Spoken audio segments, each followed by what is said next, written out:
নমস্কাৰ, মোৰ নাম চিৰাজপল শইকীয়া। নমস্কাৰ, মোৰ নাম চক্ষুজ্যোতি শইকীয়া।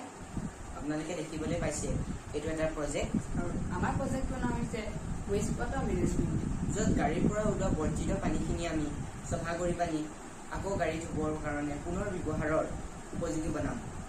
আপোনালোকে নিশ্চয় দেখিবলৈ পাইছে যে বৰ্তমান যুগত ঠাই বিশেষে কাৰ ৱাশ্বিং চেণ্টাৰবোৰ গঢ়লৈ উঠিছে, কিন্তু তেওঁলোকে নিজৰ কাৰ ৱাশ্বিং চেণ্টাৰবোৰত ৱেষ্ট ৱাটাৰ ট্ৰিটমেণ্ট প্ৰক্ৰিয়াটো সংযোগ কৰিব পৰা নাই, হয়তো তেওঁলোকৰ ধনৰ অভাৱৰ কাৰণে। সেইকাৰণে আমি বহুত কম মূল্যতে এই ছিষ্টেমটো আমি নিৰ্মাণ কৰি উলিয়াইছোঁ। আমাৰ এই ছিষ্টেমটোত সৰ্বমুঠ 4টা প্ৰক্ৰিয়া সংযোগ হৈ আছে।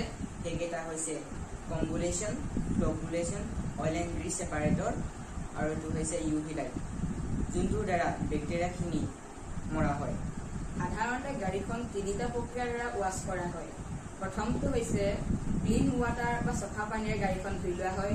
তাৰপিছত গাড়ীখন ডিটাৰজেণ্ট আদি পদাৰ্থৰে ধোৱা হয়। দ্বিতীয়তে পুনৰ গাড়ীখন আকৌ ক্লিন ৱাটাৰে ধোৱা হয়।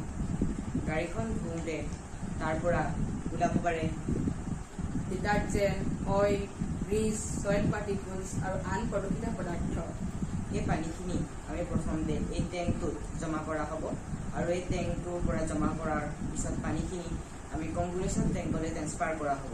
কম্বুলেশ্যন টেংকত আমি কম্বুলেণ্ট হিচাপে ব্যৱহাৰ কৰিছোঁ এলাম। এলামে চইল পাৰ্টিকলছ এণ্ড ডিটাৰজেণ্টখিনি ছেপাৰেট কৰিব।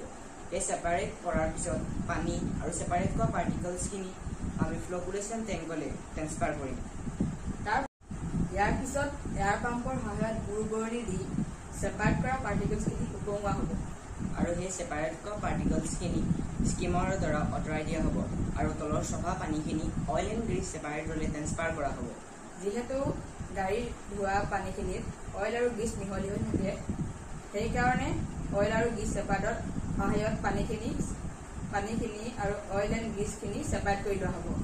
আৰু এই আমাৰ ছেপাৰেটৰত মুঠ 4খন ডিভাইডাৰ থাকিব, আৰু ডিভাইডাৰৰ তলত সামান্য গেপ আছে, যাৰ সহায়ত পানীখিনি পাৰ হৈ যাব পাৰে। যিহেতু আমি জানো যে তেলতকৈ পানীৰ ঘনত্ব বেছি, সেইকাৰণে তেলখিনি পানীৰ ওপৰত উপঙি যাব, আৰু আমি সেই কনচেপ্টটো লৈ পানি এইটো নিৰ্মাণ কৰা হৈছে, য'ত পানীখিনি ডিভাইডাৰখিনিৰ তলত থকা সামান্য গেপৰ দ্বাৰা তলেদি যাব পাৰিব আৰু ওপৰত তেলখিনি ৰৈ যাব। আৰু তাৰ পিছত আমি UV লাইটৰ টিউবলৈ আমি পানীখিনি ট্ৰেন্সফাৰ কৰি দিম, আৰু UV লাইটে পানীখিনিত থকা বেক্টেৰিয়া আদিবোৰ মাৰি পেলাব। তাৰপিছত আমি চফা পানী পাব পাৰিম। ধন্যবাদ।